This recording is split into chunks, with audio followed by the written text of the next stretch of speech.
loves, welcome back to TigeraGitana. My name is Abby and today we're going to be doing a Patreon voted weekly video. So this is part of their weekly video poll. I didn't do last week because last week was my birthday, okay? So I basically skipped the week. And it was like the past couple of weeks with the holiday, and it was my sister's birthday. Yes, we're both Capricorns. And the holidays and everything was with my family, so I've definitely missed the scheduling, but we're getting back to it, okay? And they voted on Ancestor video, which is what we're gonna do today. And I've been letting them really pick the content for the week, like at least one of the videos for the week, which has been fun because it helps me know what you guys want to see more, and they have a little bit more control as to like what topics and stuff we talk about. So yeah, if you want to check the Patreon out, you can check it down below. I'm also going to be doing the monthly community spell tonight. They picked root chakra healing tonight, which is going to be very amazing. And yeah, if you want more info on that, the spell for that is going to be posted, but it's only going to be for the patrons to see. So video down below. Anyway, so they voted on an ancestor related video, so we're going to do 5 easy ways on how you can do ancestor work every day. For my people who are always asking me how to do ancestor work, I get ancestor work questions a lot. I get a lot of DMs about it, and if you have DM'd me and I have not responded, it's because I get a lot of DMs. I'm sorry. But I get a lot of ancestor work related questions all the time. I get emails. It comes up. Okay, so we're gonna do the 5 easy ways. I'm gonna recommend some stuff. I'm gonna throw you some stuff. Okay, we're gonna talk about some stuff. Okay, all right. So the first one is the most, probably the easiest one, and the one I personally do every day. I mean, sometimes I'll miss this, but I'll do a different one. But this is the one that I absolutely do every day, okay? Every day. Just as you need it every day, I give it to them every day because I know they need it every day, okay? And that is libations, okay? What is libations? So libations, when it comes to ancestor work, is when you are giving water. But sometimes, I mean, water is the most kind of common one to use, but you can also do this with rum, liquor. You can do it with all types of, like, I make, for example, I mean, we're not talking about this in an ancestor way, but I make Sekhmet, for example, a healing tonic tea brew that I brew for her on her altar sometimes. But I can also do that for the ancestors, just as, you know, you could leave food and stuff for your ancestors as well. We're not trying to make this too complicated, so you don't have to cook a full course meal. If I'm cooking something, I would usually like put some on a plate and put it on their altar as well. But water, okay? Water, agua. This is one of the most powerful tools in this world. You use in libations. You don't have to go to the liquor store and buy none of these things, even though some of them want it, okay? You could just get water, because it has a very high vibration. It is it's almost like clear quartz. It takes different energies. But water is what you use in libations to offer to the ancestors as a thank you, with gratitude, with love. Our bodies are what, like 90-something% water, okay? It's an important thing to give somebody. Okay, think about being in a place where you're just like dying to get some water, and then somebody just gives you water. That's like what you're doing to the ancestors. Like, if you've never given your ancestors water before, they're basically stuck in the desert, not drinking nothing, and they would love to have some water. Okay, so water is the #1 thing, and I'm gonna make more videos about water and crystals and energy a little bit later, so we'll talk about that and the importance of that. But water takes a lot of vibration, so when you're giving it to the ancestors with the intention of being grateful, asking for protection, and you're charging the water with those intentions to the ancestors, it makes it a very powerful manifestation tool as well.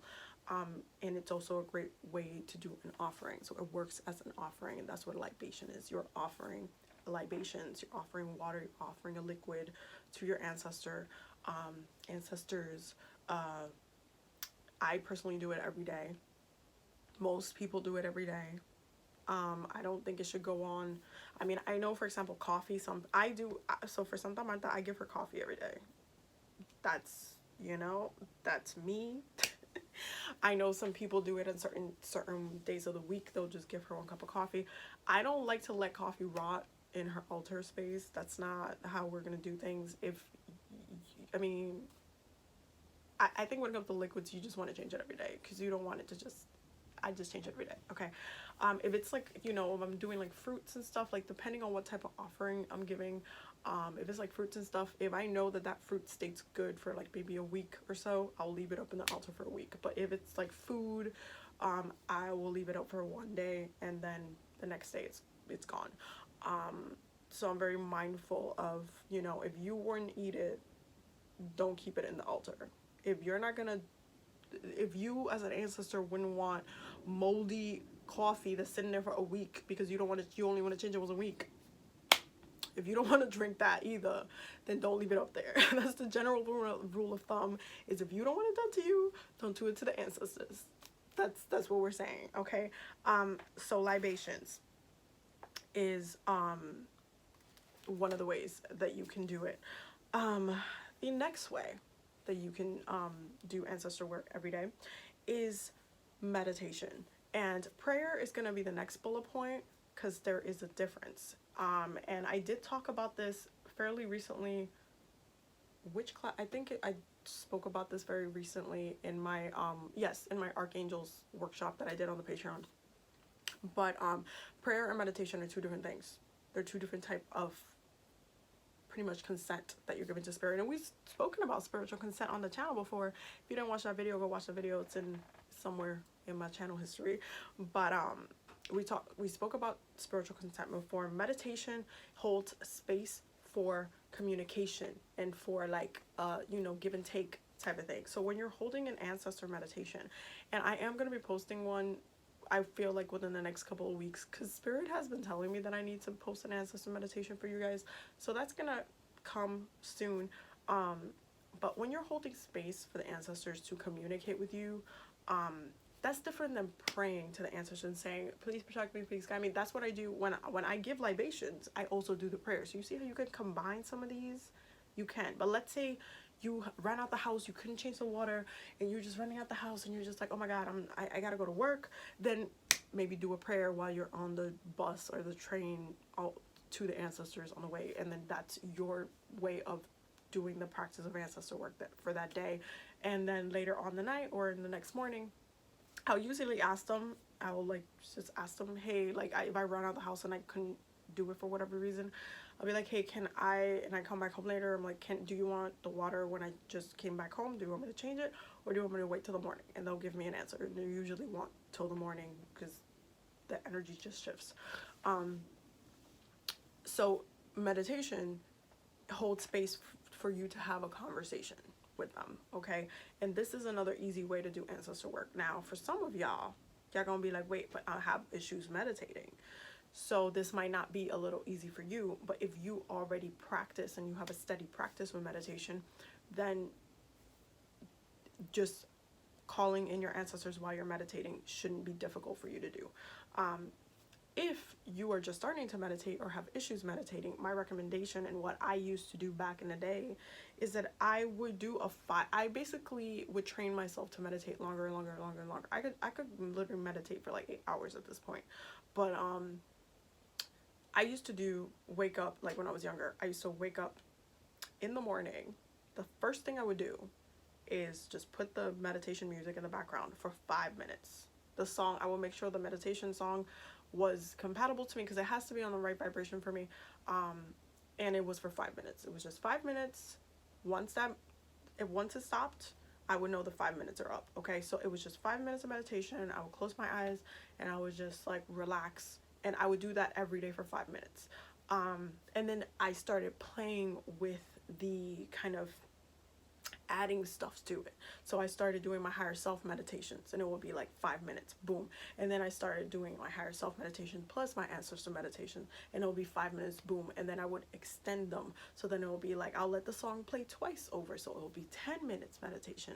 So that's how you can like kind of train yourself to kind of meditate a little bit better. And I'll make a meditation video a little bit later on as well. Obviously, I have a lot of videos to share with you guys, but that's one of the ways that you can kind of make it a little bit easier for you to meditate. If you don't meditate well, prayer might be your next one. But meditation is a really good way to do ancestor work, because then you're directly hearing from them. And then you can see what they're saying, what their advice is, what they're warning you about, what, like, anything that you need to know. It is in conversation, so it's part of ancestor work, because you are directly connecting with them. A lot of the reasons why people either struggle with trying to figure out how ancestor work works is because they don't know what to do. And if you just create that connect with them, and just create that, like, space for you to, hold space for them to be like, okay, well, I'm here, tell me what to do, then you're able to have that communication with them. So meditating with the ancestors, you could do this once a week, you could do this every 3 days, you could do this, the ancestor meditate is up to you. You could do it every day.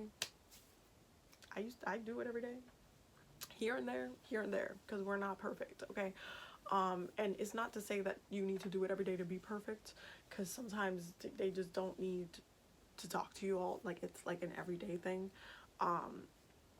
So it depends. It is up to you. But meditation is a really good one. Now, the next one we're going to talk about is prayer. And the reason why prayer is important, again, because it's a very easy way to do ancestor work, especially in your head. You could be at work and you could be, like, thinking or worrying about something.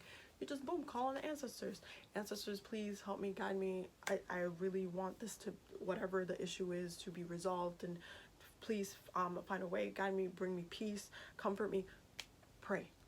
Okay, prayer is like one of the easiest things that you can do. I personally prefer to meditate over prayer, because, my Gemini moon, like, I like to talk. Like, I like to communicate.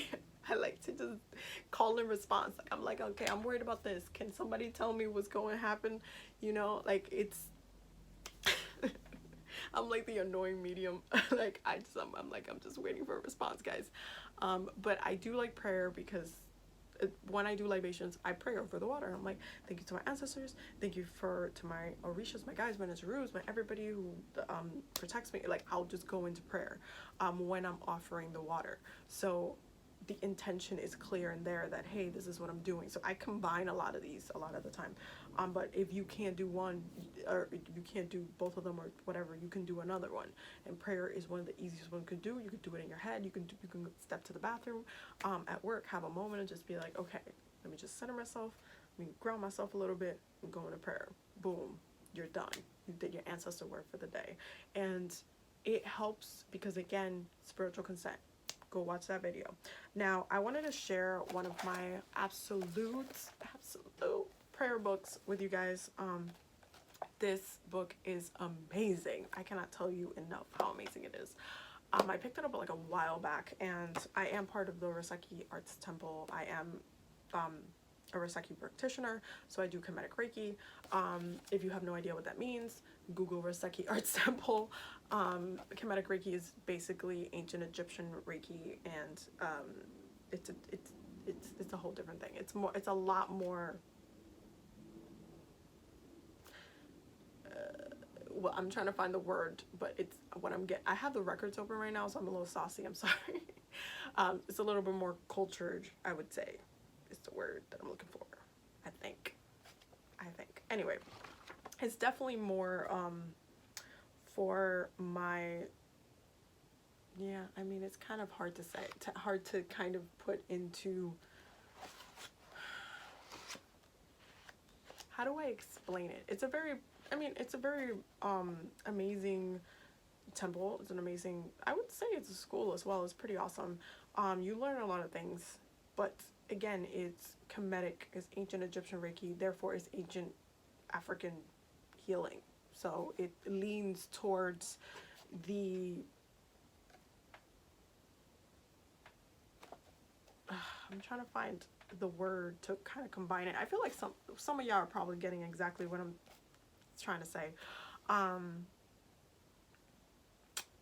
But you're connecting with your African side. It's what I'm trying to say.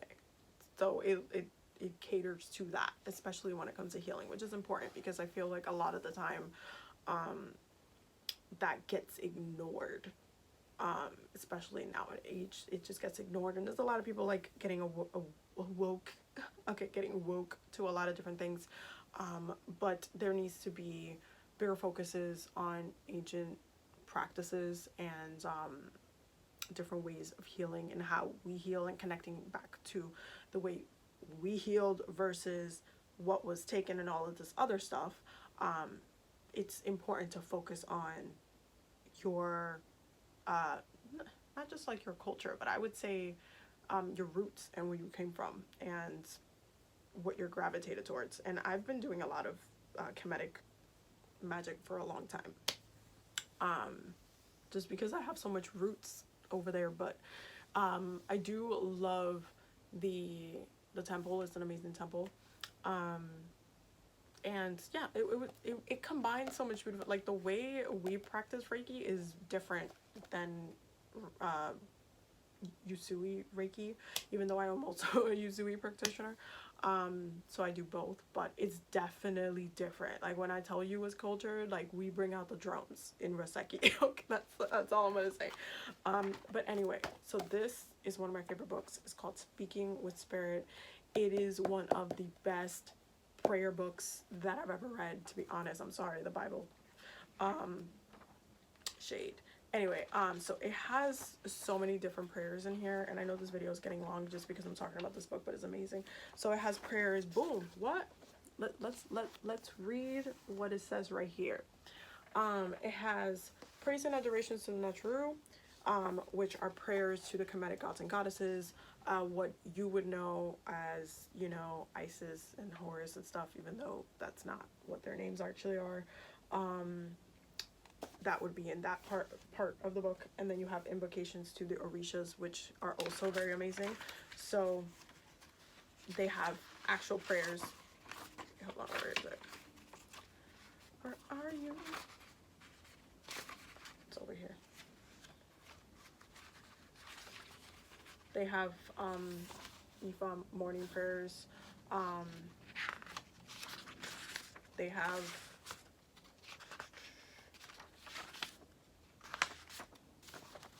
different ones for Yamaya, Oshun, Shango, Elegua, Lokun.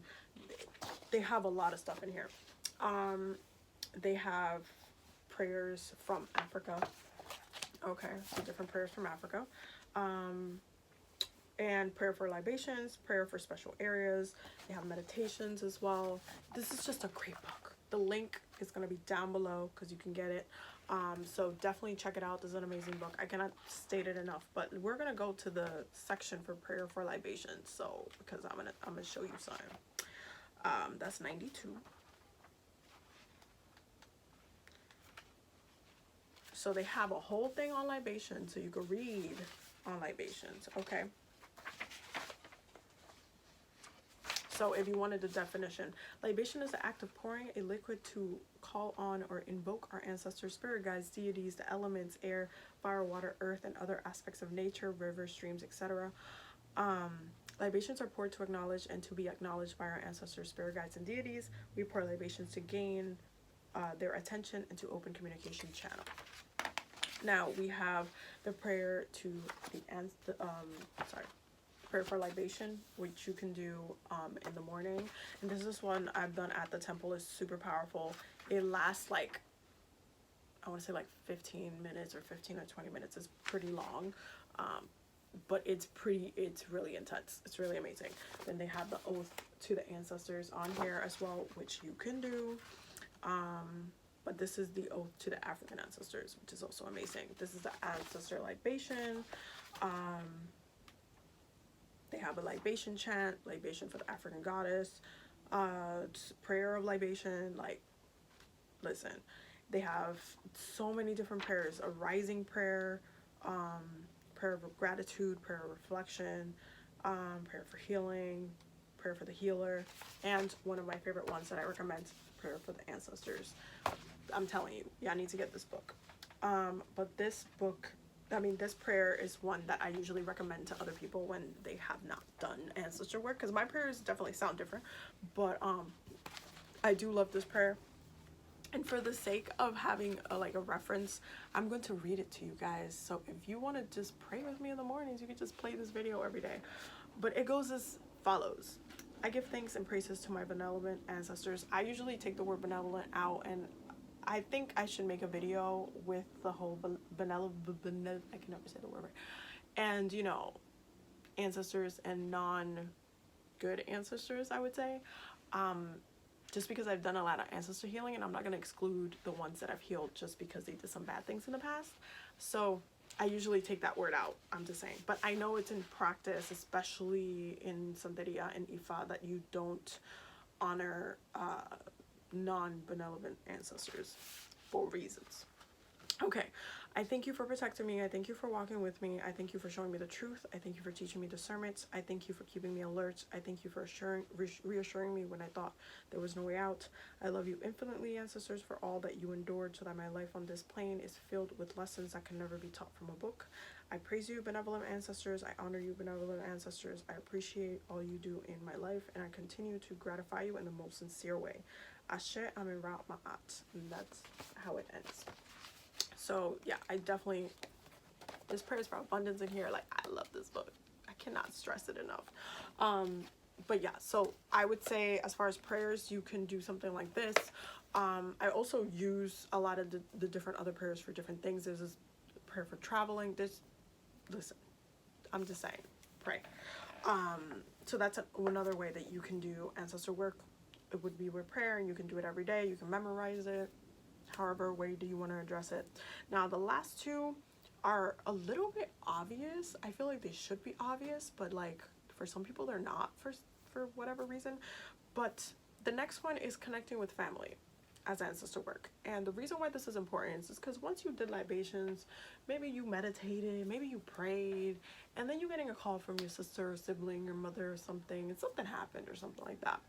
You do need to be aware of your family and what's going on with the dynamics. Just when you start doing ancestor work, it affects all of you, okay? When you ask for protection from your ancestors, they're still working with all of y'all, okay? There is still a level of understanding and care that they give, and the amount of work and time that they put in to all, because it's not just you within the family that wishes that something would get relieved, or they would have some consolation in something, or they would get some relief or get some assistance in something. You're not the only one. You might be the black sheep, but you're not the only one that needs help, okay? So still connecting with family is important. Still lighting, like I light my ancestor candle as well, I light it for them, and I also pray that they help my family, my sister, my mother, whoever. If somebody comes specifically in, I'll focus in on that. If somebody has passed, I'll focus in on that as well. I'll do the ritual to welcome an ancestor for that one, which I did last year for my aunt. But it's something that is important to remember when doing ancestor work. Connecting with family is important because ultimately your ancestors are your family. The family that you have on this earth are in physical form, so you still need to connect with them. You still need to make sure they're good, they're doing good, and there's a support system there. Just as you're asking for support from the spiritual ones, even if you haven't necessarily met them before or have a in-person connection with them, there still needs to be that respect within your actual family.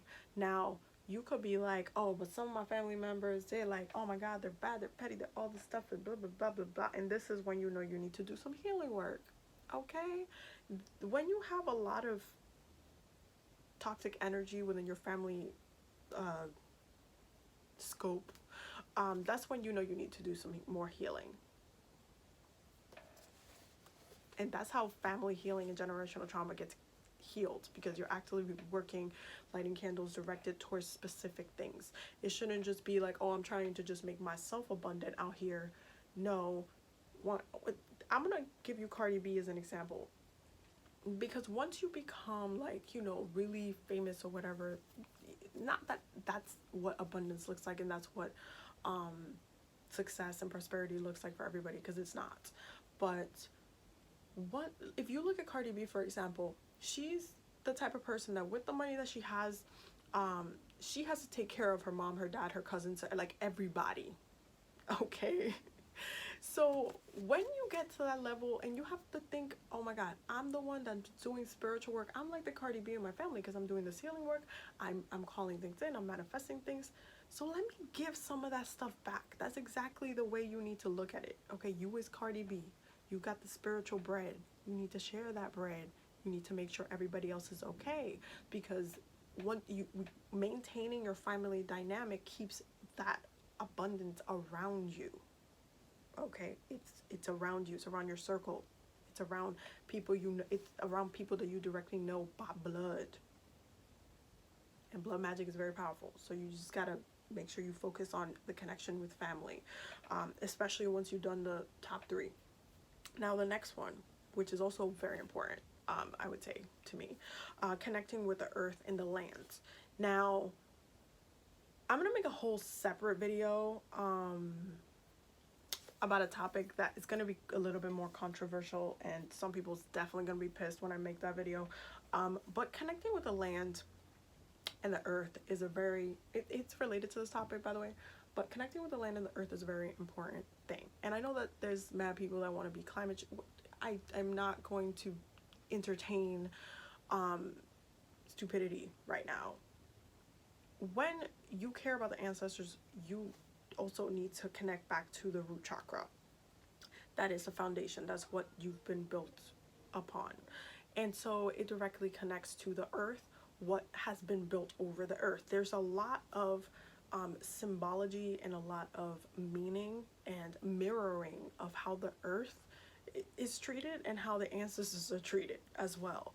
When you take care of the earth, you have a healthier space to grow things, a place to plant seeds. That's the same way with the ancestors. A lot of, when it comes to the ancestors, a lot of the crops, the fields are literally drained. They're not watered right because you're not doing libations. They're not being taken care of properly, so there's a lacking there.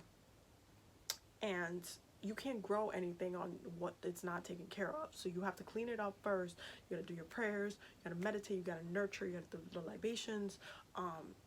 And that structure then gives healing. Now, when you connect with the earth and the lands, like if you do them, like for me, I do a lot of Native American meditations, especially when I'm called to. You guys know, if you saw my birthday, a vlog from last year, I was connecting with Native American spirits for my birthday. That was one of my most powerful, beautiful things that happened to me last year, was that.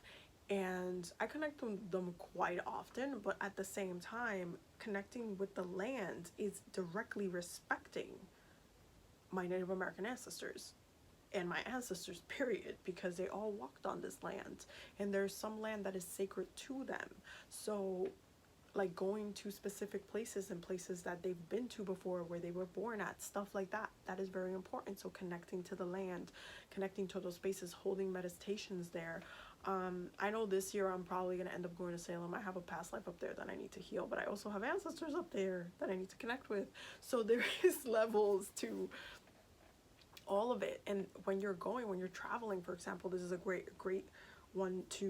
example to do ancestor work while you're traveling, connecting with the land, connecting with those spirits of the land, connecting with your ancestors in that land, especially if you're traveling internationally, is really important. Okay. And you do this in different ways. You can do this just by taking off your shoes and just meditating or saying a prayer.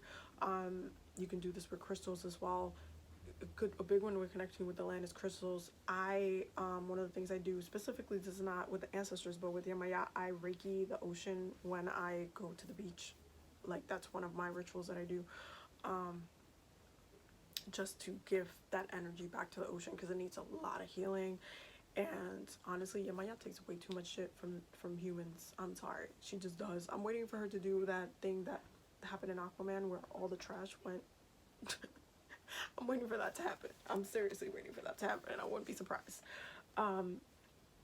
But I just feel like connecting with the land gives you a different perspective, because we are still here to take care of this earth. And I feel like a lot of people have lost purpose in that, especially within the spiritual community. People just, they're like, oh no, I just want to do yoga, and I want to like sage, and I want to like be out here, and that's it. But they don't want to actually do the work. And a lot of the work spiritually that we did for decades, centuries, ages, was taking care of our land, making sure that the land was providing for us, but we were providing for it as well, and making sure our roots were taken care of. Just as if your dad or your mom would pass you off and give you a business that they, you know, grew from the ground up and they handed it to you, are you going to then, you know, let it fall? I mean, granted, if that's not what you're meant to do, that's not what you're meant to do, but at the point is, would you let it just fall to pieces and not take care of it and then just be like nothing? That's still something that they built. This world is something that we have built upon, so it is important for us to take care of it and honor it. It's a big part of ancestor work, especially because root chakra work lies a lot in, like, as far as ancestor work, lies a lot in the root chakra. There's a lot of things in trauma that are grounded in our root chakra that are directly connected to our ancestors, especially the family dynamic, things that are generational trauma, that's in the root chakra. So you need to connect to the earth to heal that, okay? So that is the 5 easy ways that you can do ancestor work every day. And I hope that you enjoyed this video. There's going to be way more videos coming, so stay tuned for that. And yeah, don't forget to subscribe. Thank you all to all my new subscribers. I'm very happy to have you here. Can't wait to have more talks. And yeah, definitely check out the Patreon because we're still growing over there. And I'll see you in the next video. Bye.